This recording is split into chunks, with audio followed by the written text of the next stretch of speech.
ജീവിതത്തിൽ എല്ലാവർക്കും ഓരോരോ ആഗ്രഹങ്ങൾ ഉണ്ടാകും. അത് നടപ്പിലാകാനും നടപ്പിലാക്കുന്നതിനും നല്ല പരിശ്രമം വേണം. അത്തരത്തിലൊരു ആഗ്രഹമാണ് രഞ്ജിത്ത് ചാലക്കുടി പാലസ് റോഡിലെ തന്റെ വീടിനു മുൻപിൽ പൂർത്തിയാക്കിയത്. 40 അടി പൊക്കത്തിൽ 3 തട്ടുകളായുള്ള നല്ല അടിപൊളി ഏറുമാടം.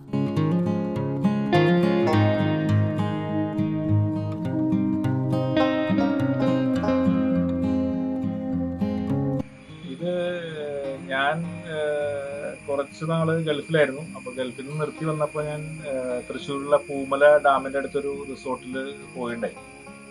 അവിടെ വെച്ചിട്ട് അവിടെ ഒരു ഏറുമാടത്തിന്റെ ഇത് കണ്ടപ്പോൾ എന്തുകൊണ്ട് നമുക്ക് നമ്മുടെ വീട്ടിൽ വരണം ഇങ്ങനെ ചെയ്തുകൂടാന്നൊരു ചിന്ത വരികയും നമ്മുടെ ഇവിടെ അടുത്തുള്ള ഒരു ചേട്ടനെ സമീപിച്ചു. അപ്പോൾ ആള് കുട്ടിയത് കുറെ കാശാവും, ഇതൊന്നും വേണ്ട, അമ്മ വഴക്ക് പറയും എന്നൊക്കെ പറഞ്ഞ രീതിയിൽ എന്നെ ഉപദേശിച്ചു. ഒന്നും വേണ്ട, അത് കാശ് കുറെ കളയും, ഒരു 1-2 കൊല്ലം കഴിഞ്ഞാൽ കേടായി പോകും, അപ്പോൾ ഉദ്ദേശിച്ച രീതിയിലൊന്നും കിട്ടിയെന്ന് വരില്ല എന്നൊക്കെ പറഞ്ഞു. അപ്പൊ ഞാൻ എൻ്റെ നിർബന്ധത്തിന് വഴങ്ങിയ ആള് ചെയ്തുതരാൻ സമീപിച്ച് ആള് 4 നല്ല അടക്കാരൊക്കെ റെഡിയാക്കി നമുക്ക് കുറച്ച് ഓല ഒക്കെ മടഞ്ഞ് ഒരു 3 ആഴ്ചത്തെ ആളും ആളുടെ 2 സഹായിയും ഞാനും കൂടെ കൂടി ചേർന്നാണ് ഞങ്ങളിത് തുടങ്ങിയത്.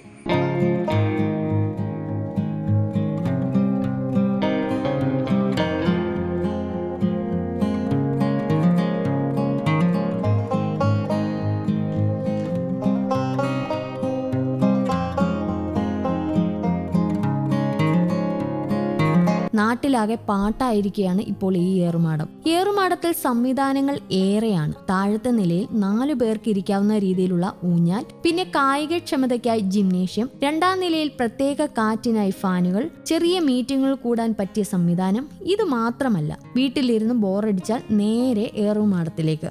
ഇവിടെ കുറച്ച് നമുക്ക് ഹെൽത്തി കോൺഷ്യസ് ആയിട്ടുള്ള ആൾക്കാരെ പോലെ കുറെ നമുക്ക് എക്സസൈസ് ചെയ്യാനുള്ള കുറച്ച് കാര്യങ്ങളും ഊഞ്ഞാലയും അങ്ങനെ കുറച്ച് കാര്യങ്ങളൊക്കെ കൂടി ഇരുന്ന് ഭക്ഷണം കഴിക്കാനുള്ള സെറ്റപ്പും മുകളിലും അങ്ങനെയൊക്കെ ആക്കി വെച്ചു, ബെഞ്ചും കാര്യങ്ങളൊക്കെ. എന്നാൽ നാച്ചുറാലിറ്റി വിടാതിരിക്കാൻ വേണ്ടി ഞാൻ ആ സ്റ്റീലിന്റെ മുകളിൽ നമ്മൾ ഉണ്ടായിരുന്ന അടക്കാരത്തിന്റെ ഉൾവശം കളഞ്ഞ് അതുകൊണ്ട് പൊതിഞ്ഞ് കെട്ടുകയായിരുന്നു ചെയ്തത്. അപ്പൊ നമുക്ക് ആവശ്യത്തിന് ബലവും കിട്ടി. പുസ്തകവായനയും പാചകവും വരെ ഇവിടെ നടത്താം. വീട്ടിൽ പാചകം ചെയ്ത ഭക്ഷണം പ്രത്യേക സംവിധാനം വഴി മുകളിലേക്ക് കയറ്റാനുള്ള സംവിധാനവും ഇവിടെയുണ്ട്. രഞ്ജിത്തിന്റെ കൂട്ടുകാർ കുടുംബസമേതം ഒഴിവു ദിവസങ്ങളിൽ ഏറുമാടം സന്ദർശിക്കുന്നത് പതിവാണ്. മാത്രമല്ല, ഏറ്റവും മുകളിൽ കയറിയാൽ തൊട്ടടുത്ത കണ്ണമ്പുഴ ക്ഷേത്രത്തിലെ പൂര വെടിക്കെട്ട് അസ്സലായി കാണാമെന്നാണ് രഞ്ജിത്തിന്റെ വാദം.